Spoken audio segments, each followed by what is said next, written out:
Աստվածաշունչեն պիտի ընթերցվի Քորձ Քարաքելոց երկրորդ գլուխ 42-րդ համարեն 47-րդ համարները։ Միշտ առաքյալներուն վարդապետության, միապանության, հաց կտրելու եւ աղոթելու յետևեն էին։ Ամեն մարդու վրա վախ ինգավ եւ առաքյալներուն ցերկով շատ հրաշքներ ու նշաններ գործվեցան։ Բոլոր հավատացյալները մեկտեղ էին եւ ամեն բաներնին հասարակած էր։ Ստացվածքնին եւ ունեցած բաներնին գծախեին ու անոնց կինը կբաժնեին ամենուն, որու որ բանը պետք լնար։ Ամեն օր միապանությամբ դաջարը երթալու յետևե էին եւ դուներնին հաց կգդրեին ու գերագոնին գուտեին ուրախությամբ եւ սրդի միամտությամբ։ Աստված կողնեին ու բոլոր ժողովրդին արչեւ շնորհ կգտնեին։ Դերը օր փրկվածներ կավելցներ եկեղեցին։ Աստվածաշունչեն նաեւ պիտի կարդացվի առաջին թուղթ Հովանու 3-րդ գլուխ 16-րդ համարեն 18-րդ համարները։ Ասով քիծանք Քրիստոսին սերը, որ անիգա իր կյանքը մեզի համար տվավ։ Մենք ալ բարդավոր ենք մեր եղբայրներուն համար տալ մեր կյանքը։ Բայց ամ որ աշխարհին բարիք ունի, եւ իր եղբայրը բանի մգարոտ կտեսնե ու իր քութը անգե կքոցե, ինչպես Աստծո սերը անոր մեջ բնագած կլա։ Որդյակներս, ոչ թե խոսքով ու լեզվով սիրենք, հապա գործով ու ճշմարտությունով։ Դերը օրնե իր սուրբ խոսքին ընթերցումը։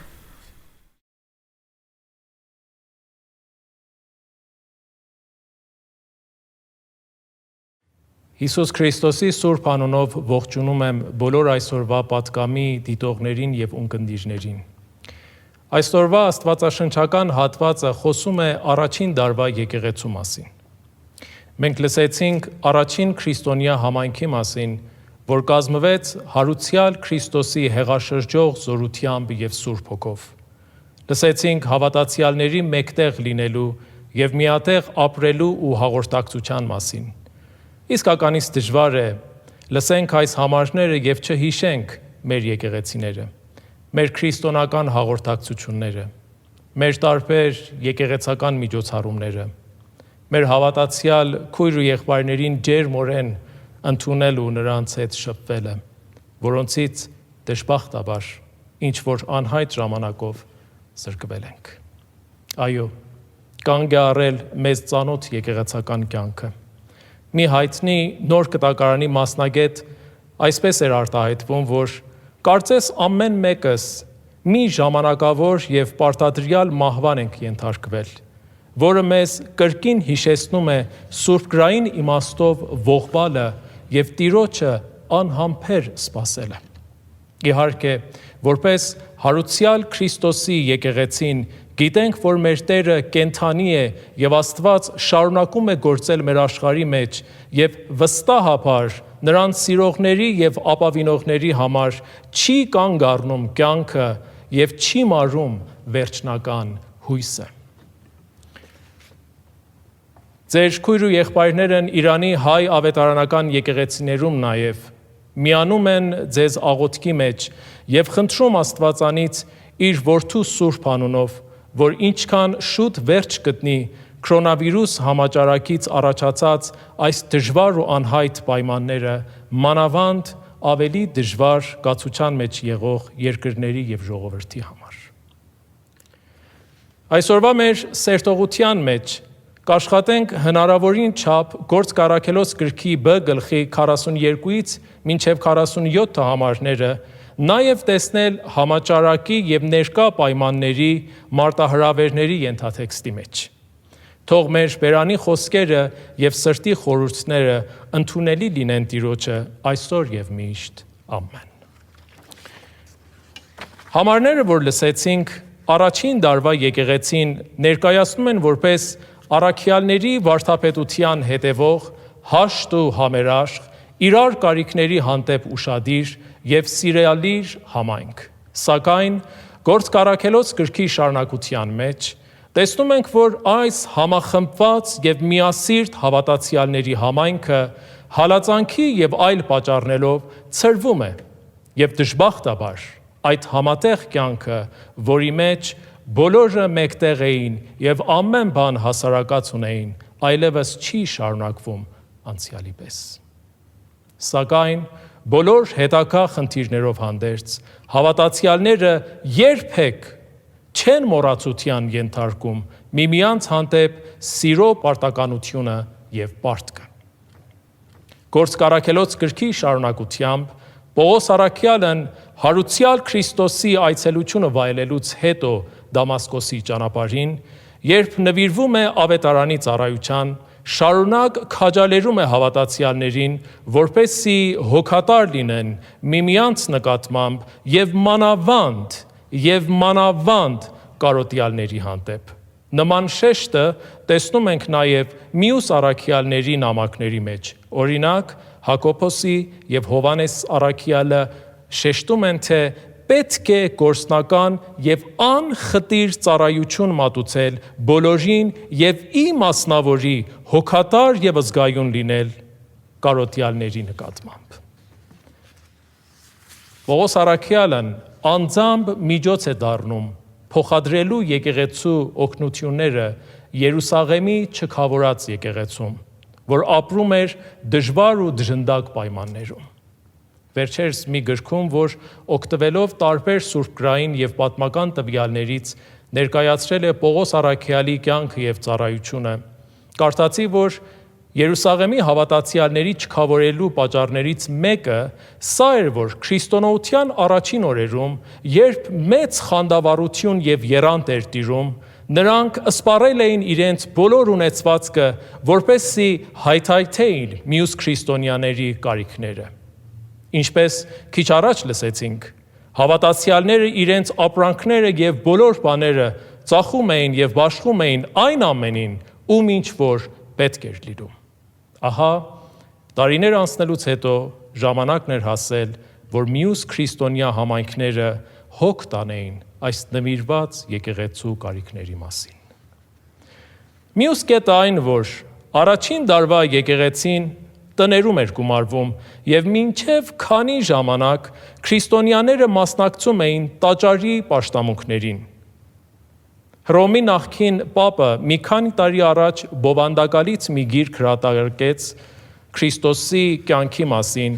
ուր մատնանշում է, որ առաջին քրիստոնյա համայնքը մասնակցում էր տաճարի արարողություններին, բայց ոչ զոհի մատուցման, քանի որ արդեն հացի կոտրելու պահում եւ սուրբ հաղորդության մատակարարմամբ մեղքերի քավության խորհուրդը այսուհետ Քրիստոսով ներկա էր նրանց մոտ։ Ինչպես որ հիշվեց, քրիստոնյաները պաշտում էին Աստծուն իրենց տներում։ Այդ իսկ պատճառով էլ հաճախ տեսնում ենք Պողոս առաքյալն իր նամակներում հիշում է տան մեջ գումարվող այսինչ եւ այնինչ եկեղեցիներին։ Օրինակ, Ռոմացիս թղթի մեջ առաքյալն իր ջերմ բարևները հայտնում է Պրիսկիղային եւ Ակյուղասին ու նրանց տանը լինող եկեղեցուն։ Այսօր ամեն քրիստոնյա ընտանիք, որ համաճարակի կամ այլ պատճառներով զրկված է եկեղեցական պաշտամունքներից եւ արարողություններից, կարող է իր տունը վերածել փոքրիկ եկեղեցու, ուր կարող է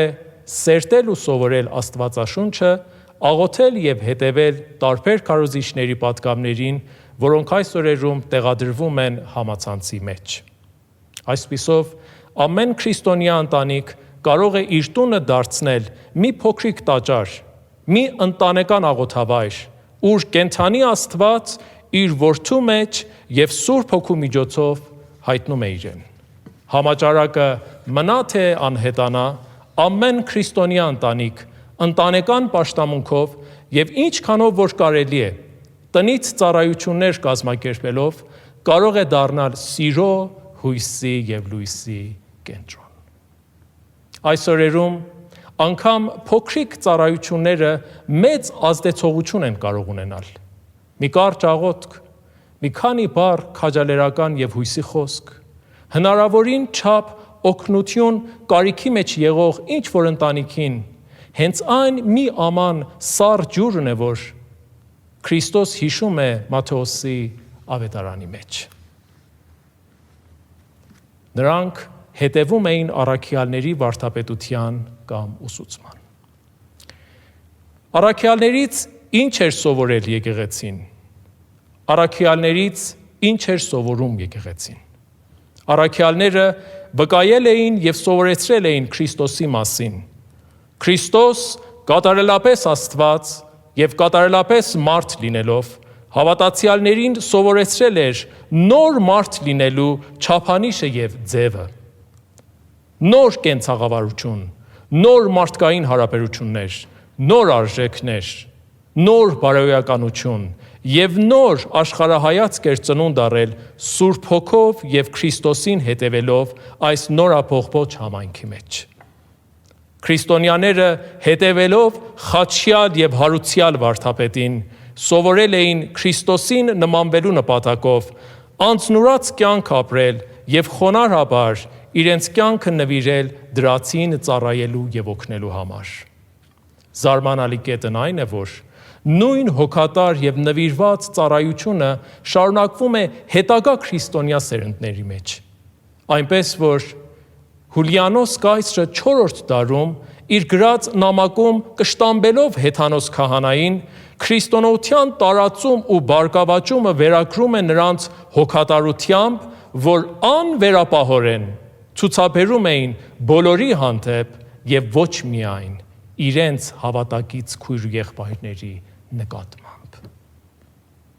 Ռատնի Ստարք անունով կրոնի սոցիոլոգ իր հայտնի գրքում Քրիստոնեության ծագումը մատնանշում է, թե քրիստոնեության տարածման եւ հաջողության գաղտնիքներից մեկն այն էր, որ քրիստոնյաները հետևելով Տեր Հիսուս Քրիստոսին, իբրև իրենց վեհագույն օրինակը, անձնուրացաբար ծառայում էին ոչ միայն իրենց համայնքին, այլ նաև բոլորին, այնպես որ մանավանդ երկու մահաբեր համաճարակների ժամանակ երկրորդ եւ երրորդ դարերում, երբ հիվանդների ընտանիքները անգամ թողնում էին իրենց մահացու, մահկանացու սիրելիներին եւ փախչում, քրիստոնյաները նույնիսկ իրենց կյանքի գնով մոտենում էին հիվանդներին եւ հոգ տանում նրանցից։ Հիշյալ հեղինակը բացատրում է, թե նման անվերապահ ծառայությունը հիմնավորված էր մի նոր պատկերացումի եւ ըմբռնումի վրա Աստվածանից, որն ի տարբերություն հունա-ռովմական գաղափարաբանություններին ներկայացնում էր մարդասեր եւ մարդամոտ մի Աստծու, ով սիրում է աշխարհը եւ հետաքրքրվում է նրանով։ Ըստ քրիստոնական աստվածաբանության Աստված անձամբ մարդեղացել է Քրիստոսի մեջ եւ անձամբ չարչարակից եղել մարդու հետ իր բոլոր տագնապների եւ ցավերի մեջ։ Ուստի քրիստոնական այս հոգատար ծառայությունը, որն այլամերժ լինելու փոխարեն գրկաբացորեն ընդունում էր ամեն ցավի եւ տագնապի մեջ եղող մարդուն, հերու չմնաց հասարակության ուշադիր հայեցողությունից։ Ըստ պատմական աղբյուրների, քրիստոնական սիրալիր եւ հոգատար ծառայությունը անգամ հաջողեց որոշ չափով կանխել վտանգավոր եւ մահաբեր համաճարակները։ Նույն հավատքի եւ հավատամքի արդյունքն է եղել պատմության մեջ Կարմիր խաչի միջազգային եւ այլ բազմաթիվ քրիստոնեությունից աստված մարդասիրական հիմնարկությունների եւ կենտրոնների ծառայությունը։ Ամեն շրջանում եկեղեցին կանչվել է աշխարհի համար լինելու այնինչ Քրիստոսն էր եկեղեցու համար։ Միմյանց հանդեպ հոգատարություն ցուցաբերելով ցույց ենք տալիս, թե ինչ Տիրոջ ենք պատկանում։ Սա այն օրն է, որ ինչպես ասում է Հովհաննես Մկրտիչը, ով երկու հանդերձ ունի, թող մինը չունեցողին տա։ Մի պատմությունով ավարտին եմ հասցնում այսօրվա պատկանը։ 3 գործընկեր երկաթուղային կայարանից դուրս գալուց շտապում են ինչքան շուտ հասնել իրենց հիմնարկության ժողովին։ Նրանցից մեկը հանկարծ դիպչեց մի մրկածաղ պատանի տղայի։ Խնձորները գետին գլորեցին։ Մյուս երկու գործընկերները շտապ հեռացան, սակայն նա մնաց եւ օգնեց տղային խնձորները հավաքելով։ Քիչ հետո գլուխը բարձրացնելիս, երբ նայեց տղայի դեմքին, նկատեց, որ նա կույր է։ Ներողություն խնդրեց եւ հենց ուզեց հեռանալ, կանգ առավ։ Կրկին տղային մոտեցավ, մի թղթադրամ նրա ձեռքում դրեց եւ դեռ շատ չէր հեռացել, երբ տղան կանչեց նրան. «Պարոն, պարոն, մի րոպե, արդյոք դուք Քրիստոսն եք»։ Մարդիկ սրանով կգիտենան, որ Քրիստոսի աշակերտներն ենք, երբ սիրենք միմյանց եւ ծառայենք միմյանց։ Աստված ձեզ հետ եւ ձեզ պահապան։ Ամեն։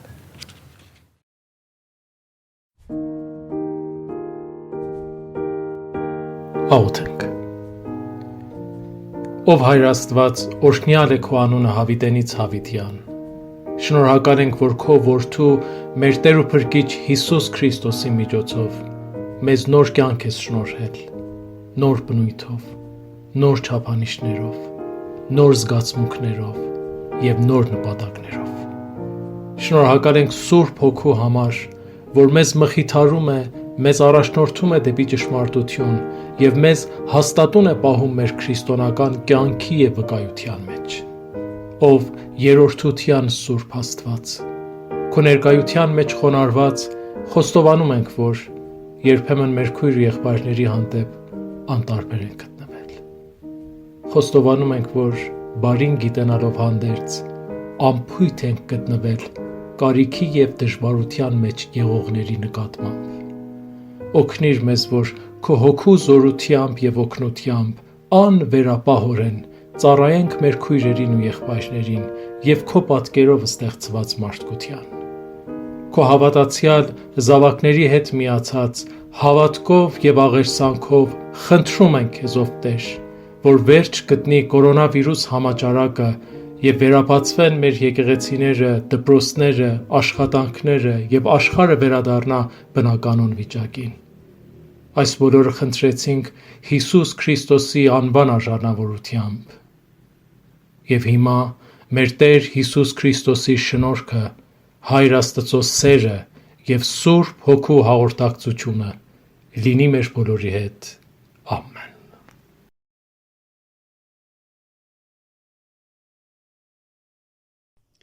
Հավաքենք մեր փոքր լումաները կորոնայի ժահրին թեմ պայքարելու համար։ Գիրագի, ընդանյոք արցանց հետևինք Աստծո խոսքին կարոզության եւ իբր անդրադարձ ավետարանի հայտարարության, ամենքս մեր սիրո նվերները հավաքենք մեր դուներեն ներս եւ հանցնենք սանոնք մեր եկեղեցիներուն, երբ կարելիությունը ստեղծվի։ Կորոնայի դեմ այս պայքարի մեջ ըլլանք նախաձեռնող։